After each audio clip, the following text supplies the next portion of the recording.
President নির্বাচিত হয়েই Trump সাজাচ্ছেন তার দ্বিতীয় মেয়াদের মন্ত্রিসভা। তবে ঠিক সেই সময়ে তার মনোনীত মন্ত্রিসভার সদস্য ও তাদের পরিবারের বিরুদ্ধে আসা বোমা হামলার হুমকি শোরগোল সৃষ্টি করেছে পুরো দেশে।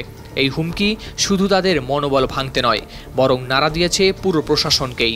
২৬ নভেম্বর মঙ্গলবার রাতে এবং বুধবার সকালে ট্রাম্পের মন্ত্রিসভার অন্তত ৯ জন, তাদের পরিবারের সদস্য এবং হোয়াইট হাউসের কিছু কর্মকর্তার কাছে পৌঁছানো হয় এই হুমকি। প্রতিরক্ষা, কৃষি, আবাসন ও শ্রম মন্ত্রণালয়ের মনোনীত মন্ত্রীদের পাশাপাশি জাতিসংঘে রাষ্ট্রদূত পদে মনোনীত কর্মকর্তারাও শিকার হন এই হুমকির।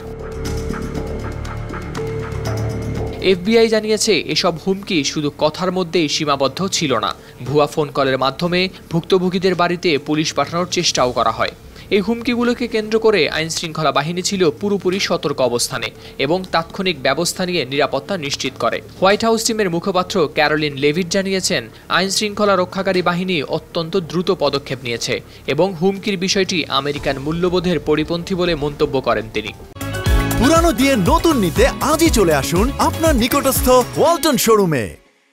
তবে তিনি হুঁশিয়ারি দিয়েছেন, এই ধরনের হুমকি তাদের কাজে ফেলতে পারবে না কোনো প্রভাব। এদিকে ট্রাম্পের প্রতিরক্ষা মন্ত্রী হিসেবে মনোনীত পিট হেগসেট জানান, তার পরিবারকে পাইপ বোমা দিয়ে হামলার হুমকি দেওয়া হয়। তিনি সামাজিক যোগাযোগ মাধ্যমে জানান, তাদের বাড়িতে পুলিশ এসে বিষয়টি সম্পর্কে সতর্ক করে এবং নিরাপত্তা নিশ্চিত করে। অন্যদিকে জাতিসংঘের রাষ্ট্রদূত হিসেবে মনোনীত এলিস স্টেফানিকে এবং পরিবেশগত সুরক্ষা সংস্থার প্রধান হিসেবে মনোনীত লি জেলডিনো পান হুমকি। স্টেফানিক জানান, তার স্বামী ও ৩ বছরের সন্তানকে নিয়ে যাত্রার মাঝেই তারা বাড়ির নিরাপত্তা নিয়ে সতর্ক হন। এফবিআই মুখপাত্র বলেছেন, তারা প্রতিটি হুমকিকে গুরুত্বের সঙ্গে দেখছেন এবং তারা সবাইকে আহ্বান জানিয়েছেন, কেউ সন্দেহজনক কিছু দেখলে তবে তা যেন সঙ্গে সঙ্গে তাদের রিপোর্ট করেন। বিশেষজ্ঞদের মতে, ট্রাম্প প্রশাসনের দ্বিতীয় মেয়াদ শুরুর আগে এমন হুমকি রাজনৈতিক সহিংসতার ইঙ্গিত হতে পারে। হোয়াইট হাউস এক বিবৃতিতে জানিয়েছে, প্রেসিডেন্ট জো বাইডেন এই ঘটনার নিন্দা জানিয়েছেন এবং নিরাপত্তা নিশ্চিত করার আহ্বান জানিয়েছেন।